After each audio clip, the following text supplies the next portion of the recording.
मंच पर विराजमान उत्तर प्रदेश के लोकप्रिय मुख्यमंत्री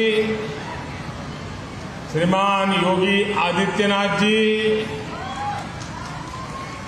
इस कार्यक्रम में उपस्थित हमें आशीर्वाद देने के लिए आई हुई काशी पूर्वांचल की नारी शक्ति, हमारी काशी माता कुष्मांडा,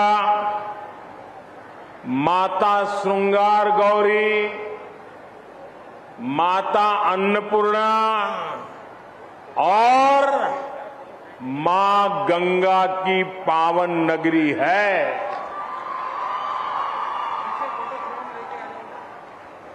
यहां के कण कण में मातृशक्ति की महिमा जुड़ी हुई है। विंध्यवासिनी देवी भी बनारस से बहुत दूर नहीं है। काशी नगरी देवी अहिल्याबाई होलकर के पुण्य कार्यों और प्रबंध कौशल की भी साक्षी रही है।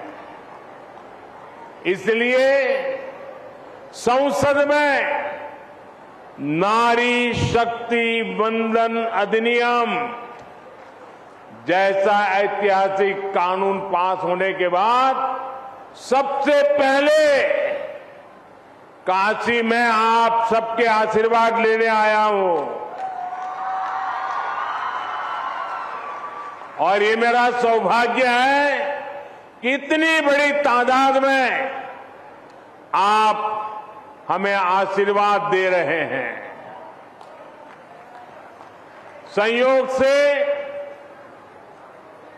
कुछ ही समय में दुर्गा पूजा का उत्सव भी शुरू होने वाला है। बनारस में जगह जगह दुर्गा पंडाल की तैयारी चल रही है। नारी शक्ति वंदन अधिनियम ने इस बार नवरात्रि के उत्साह को और भी कई गुना बढ़ा दिया है। इस कानून से देश के लिए महिला विकास के नए रास्ते खुलेंगे। लोकसभा और विधानसभा में महिलाओं की उपस्थिति बढ़ेगी। मैं उस उपलब्धि के लिए आपको भी और देश भर की माताओं बहनों को आज काशी की पवित्र धरती से हृदय से बहुत बहुत बधाई देता हूं। मेरे परिवारजनों, नारी का नेतृत्व बाकी दुनिया के लिए एक आधुनिक व्यवस्था हो सकती है, लेकिन हम तो महादेव से पहले मां पार्वती और गंगा को प्रणाम करने वाले लोग हैं। हमारी यही काशी रानी लक्ष्मीबाई जैसी वीरांगना की जन्मभूमि भी है। आजादी की लड़ाई में लक्ष्मीबाई जैसी वीरांगनाओं से लेकर आधुनिक भारत में मिशन चंद्रयान को लीड करने वाली महिला वैज्ञानिकों तक नारी नेतृत्व का सामर्थ्य क्या होता है, ये हमने हर कालखंड में साबित किया है। आप नारी शक्ति वंदन अधिनियम को ही लीजिए। 3 दशकों से ये कानून लटका हुआ था, लेकिन आज ये आपकी ही ताकत है कि सदन में, संसद के दोनों सदनों में ऐसी ऐसी पार्टियों को इसका समर्थन में आना पड़ा जो पहले इसका भरपूर विरोध करते थकते नहीं थे। और इसलिए आप माताओं बहनों में जो जागरूक बनी है, आप एक बनी है, एकजुट बनी है, ये हिंदुस्तान की सभी राजनीतिक पार्टियां अब आपसे डर रही है, कांप रही है और इसीलिए बिल पास किया है। ये आपकी ताकत है। अब नारी शक्ति वंदन अधिनियम रिकॉर्ड वोटों से पारित हुआ है और आपके आशीर्वाद से इसका सौभाग्य आपके काशी के एमपी को मिला है। मेरे परिवारजनों, बीते 9 वर्षों में हमने महिलाओं के पूरे जीवन को, उनके सपनों को केंद्र में रखकर काम किया है। अभी मंच पर जो माताएं बहनें मुझे आशीर्वाद देने आई थी, किसी को कैंसर में मदद पहुंच गई, किसी को किडनी की बीमारी थी, मदद पहुंच गई, किसी को घर मिल गया, किसी रेहड़ी पटरी वालों को बैंक से लोन मिल गया। वे इतने भाव विभोर थे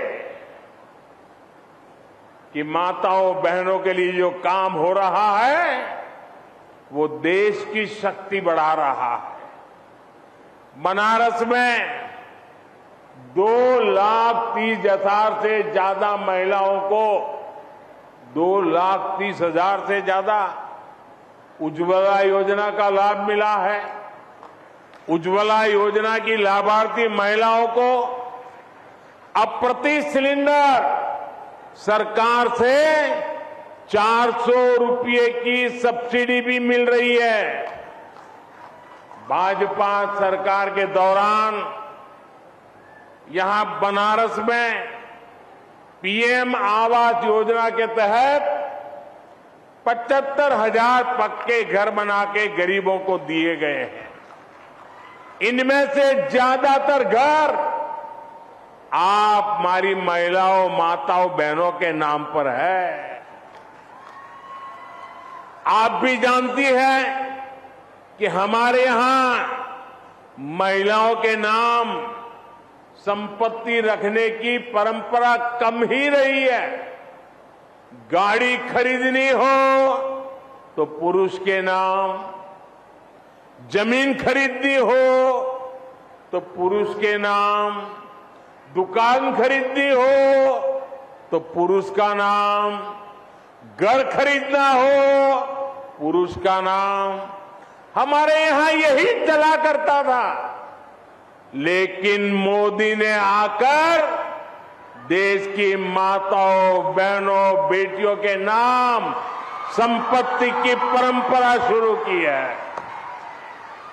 हमने पीएम आवास योजना में महिलाओं के नाम भी घर देने का प्रावधान किया। इस वजह से आज काशी में भी हजारों महिलाओं के नाम अब घर की रजिस्ट्री हुई है। इससे परिवार में, समाज में उनकी अहमियत भी बढ़ी है। मेरे परिवारजनों, आज खेल के मैदान से लेकर राफेल उड़ाने तक हर जगह हमारी बेटियां कमाल कर रही है। जब महिलाओं को समान अवसर मिलते हैं तो विकास को कितनी गति मिलती है, हमारा बनारस इसका साक्षी है। हमने मुद्रा योजना शुरू की।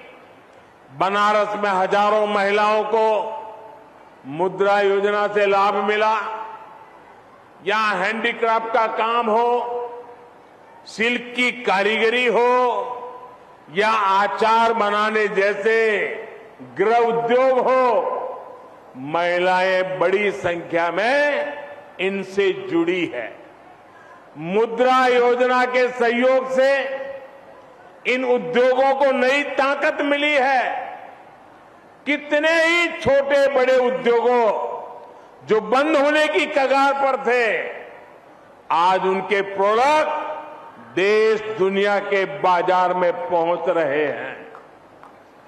बनारस और पूर्वांचल में बड़ी संख्या में महिला स्वयं सहायता समूह भी तैयार हुए हैं। ग्रामीण क्षेत्रों में सेल्फ हेल्प ग्रुप के जरिए महिलाएं परिवार के हालात सुधार भी रही है और साथ ही स्थानीय अर्थव्यवस्था को भी गति दे रही है।